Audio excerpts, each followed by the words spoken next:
Hello दोस्तों। स्वागत है आप सबको मूवीज वर्ल्ड चैनल में। आज हम डिस्कस करने वाले हैं र्यून किंग थॉर के ओरिजिनल पावर्स के बारे में।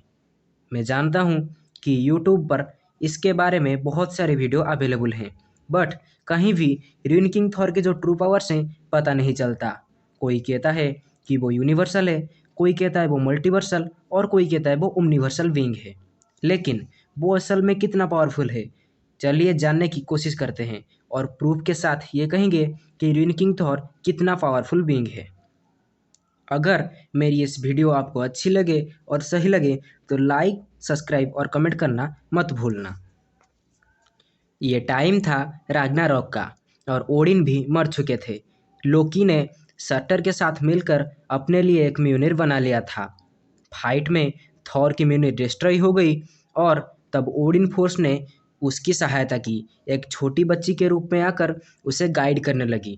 थॉर ओडिन फोर्स के साथ मिलकर एक कुएं के पास आकर पहुंच जाता है, जहां पर वो अपनी एक आंख सैक्रिफाइस कर देता है।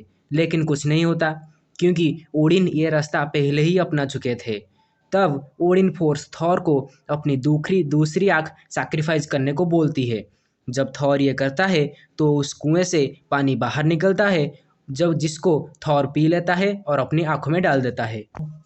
उसके बाद थॉर के पास वो पावर आ गई थी कि वो पास्ट, फ्यूचर, प्रेजेंट सब कुछ देख सके। उसके बाद टाइम आता है थॉर की सबसे बड़ी सैक्रिफाइस की। अपने आप को वो वर्ल्ड ट्री से 9 दिनों तक लटका कर रखता है, जिससे उससे यूनिवर्स की हर नॉलेज गेन होती है। हर वो चीज़ कैसे क्रिएट हुआ, उसका फ्यूचर क्या है, सब दिखने लगता है।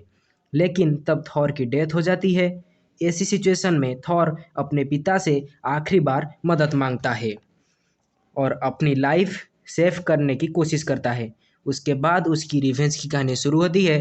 चलिए जानने की कोशिश करते हैं कि उसने उसके बाद क्या क्या फीट्स दिखाई और वो कितना पावरफुल विंग है।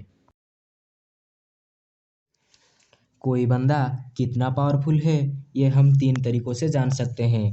पहला तो ये कि उसने किस सुपर विलेन को बीट किया, दूसरा उस कैरेक्टर से जुड़े पावरफुल सुपर हीरो, एंड तीसरा उसके powerful feats. Rune king Thor के पास ओडिन फोर्स है। उसके पास पास्ट, प्रेजेंट और फ्यूचर देखने की एबिलिटी है। एक इवेंट के वो infinite number of future possibilities देख सकता है। और उसके पास र्यून मैजिक की भी पावर है।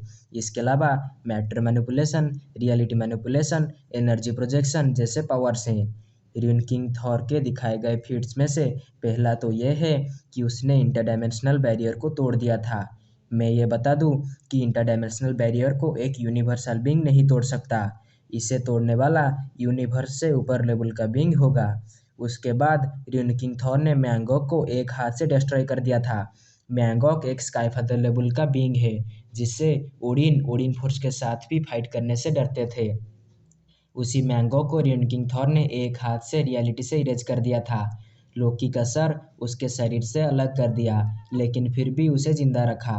वर्ल्ड ट्री जिसके अंदर 9 यूनिवर्सेस आते हैं, उसे बस एक ही हिट में डिस्ट्रॉय कर दिया था।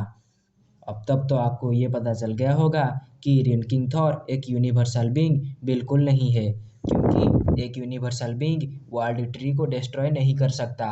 र्यून किंग थॉर के सबसे बड़ी फीट की बात करें तो वो है शैडो ऑफ गॉड्स को बीट करना। ये शैडो ऑफ गॉड्स पहले एक्समैन सीरीज में अपीयर हुए थे, लेकिन सिर्फ एक पिक्चर के जरिए, जिनको ये बताया गया कि ये सारे सिलेस्टियल्स हैं। फिर बाद में इन सब के बारे में चर्चे होने लगे और वो सब असल में सिलेस्टियल्स हैं या फिर बियॉन्डर्स हैं, ये सवाल उठने लगा। जब थॉर डिसेंबल सीरीज में ये शैडो ऑफ गॉड्स फिर से अपीयर हुए तो र्यून किंग थॉर ने उन्हें बुरी तरह से नॉकआउट कर दिया था। तो अगर हम ये पता लगा ले कि असल में शैडो ऑफ गॉड्स सिलेस्टियल्स हैं या फिर बियॉन्डर्स हैं, तो हमारा जो सवाल है कि र्यून किंग थॉर कितना पावरफुल है, उसका आंसर हमें मिल सकता है। उस आंसर को पाने के लिए चलिए हमारा दूसरा रास्ता अपनाते हैं। तो र्यून किंग थॉर के रिलेटेड पावरफुल सुपर हीरो है स्टोरी राइटर लोकी। हाँ दोस्तों, स्टोरी राइटर लोकी, जिसे गॉड ऑफ स्टोरीज भी कहा जाता है। उसने अपनी कहानी में लिखा था कि शैडो ऑफ गॉड्स वो हैं जो आउटर वर्स में एग्जिस्ट करते हैं। उसने ये भी कहा था कि आउटरवर्स हम सबका अंत है, जहां इटर्निटी, इन्फिनिटी जैसे बहुत सारे कॉस्मिक बीइंग पैर रखते ही डिस्ट्रॉय हो जाएंगे। स्टोरी राइटर लोकी खुद उस आउटरवर्स में पहुंच गया था, लेकिन सरवाइव नहीं कर पाया क्योंकि वो स्टोरी राइटर था, इसीलिए वो वहां से बच निकलने में सफल हुआ। अब तो आपकी मन की संदेह और क्लियर हो गई होगी कि शैडो ऑफ गॉड्स सिलेस्टियल तो नहीं है, क्योंकि सिलेस्टियल्स इतने भी पावरफुल नहीं हैं। जो कॉस्मिक बीइंग जहाँ एग्जिस्ट नहीं कर सकते, सिलेस्टियल्स वहाँ एग्जिस्ट करेंगे। अब आते हैं आखिरी मुद्दे पर। According to story writer Loki, shadow of gods outerverse में एग्जिस्ट करते हैं, पर मार्वल कॉमिक्स में कहीं भी ओमनीवर्स और आउटर वर्स के बारे में नहीं बताया गया है। इसलिए अगर हम सिर्फ स्ट्रक्चर जानने के लिए डीसी कॉमिक्स की ओर जाएं तो वो कुछ तो मेरे ऐसा दिखता है। तीनों क्लू से आपको ये तो पता चल गया होगा कि shadow of gods outerversal beings हैं, जिन्हें रियन किंग थॉर ने उनकी दुनिया में हरा दिया था। नाउ इतने पावरफुल बींग्स को रियन किंग थॉर ने हराया है, तो आप क्या कहेंगे रियन किंग थॉर कितना पावरफुल बींग है? मेरे ख्याल से रियन किंग थॉर ना ही यूनिवर्सल ना ही मल्टीवर्सल, बल्कि एक ओमनिवर्सल बीइंग है। क्योंकि देखो यार, स्टोरी राइटर लोकी जो कि एक बहुत ही पावरफुल कैरेक्टर है, जिसका पावर का अंदाजा आप यहीं से लगा सकते हैं कि उसने गैलेक्टस और सिलेस्टियल्स जैसे बीइंग को अपना पालतू कुत्ता बनाकर रखा था। तो वो जिस आउटरवर्स में एग्जिस्ट नहीं कर पाया, शैडो ऑफ गॉड्स वहाँ एग्जिस्ट करते हैं, और उन शैडो ऑफ गॉड्स को रियन किंग थॉर ने अकेले हराया है। तो ओबियसली रियन किंग थॉर एक यूनिवर्सल बीइंग है। लेकिन दोस्तों, ये तो सिर्फ था मेरा ओपिनियन। आपकी ओपिनियन में रियन किंग थॉर कितना पावरफुल है, कमेंट करके बताना मत भूलिएगा। और मेरा ये वीडियो अगर आपको सही लगे तो लाइक और सब्सक्राइब करना मत भूलना।